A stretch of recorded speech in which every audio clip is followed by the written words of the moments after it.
ជីវិតក៏នៅតែមិនបានទៅនិព្វានធ្វើបាបមួយអាទិត្យជីវិតដូរតែប្រាប់ប្រទានវាសនាយ៉ាងខុសគ្នាពីមកបានខ្ញុំតែងតែបង្រៀនកុំមើលងាយអ្នកក្រឲ្យធ្វើផ្ទះឲ្យអ្នកមាន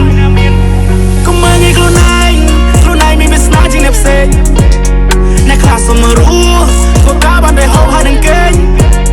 តែយើងមានសំណាងមានប៉ាម៉ាមើលថែតាំងពីក្មេងអ្នកខ្លះគ្មានសំណាងកុំព្រាវេទនាជីវិតវង្វេង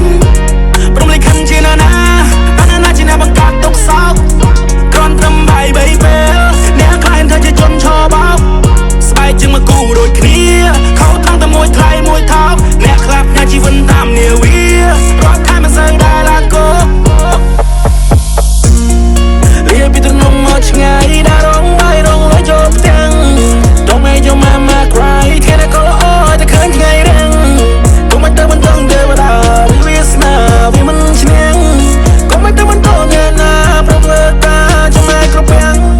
ហើយតែចង់ដល់គេផ្សេងបើសូមមិនមិនដូចគ្នាផងចប់ហើយត្រូវបន្តខ្លួនឯងជីវិតចាញ់យើងអ្នកផ្សងខ្ញុំគិតថាអ្នកធ្លាក់សងលើច្រើនត្រូវការសនច្រើនផង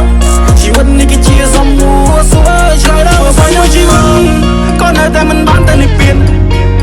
ធ្វើបាបមួយអាទិត្យជីវិតដូរតែប្រាប់ប្រទានវាសនាយ៉ាងខុសគ្នាពីមកបានខ្ញុំតែងតែបង្រៀនកុំមើលងាយអ្នកក្រឲ្យធ្វើផ្ទះឲ្យអ្នកមានអ្នកត្រូវហ៊ានតាំងចិត្តខ្លួនឯងមុត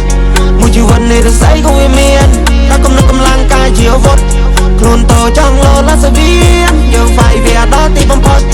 អ្នកអាចព្រាបានជាទាហានខ្លាហានអ្នកនឹងបានជួមុខទោះពិបាកយ៉ាងណាក៏នៅប្រងគេមានយើងអត់បានត្រឹមសម្លឹងមួយជីវិតដែលត្រូវមានក្តីសង្ឃឹមថ្ងៃមួយអ្នកនឹងបានគេចាំងមើលគ្រប់កលៀតគេច្រឡោះរឿងគ្រប់យ៉ាងខ្លាចចាស់ខ្លាចចោះមួយជីវិតនេះ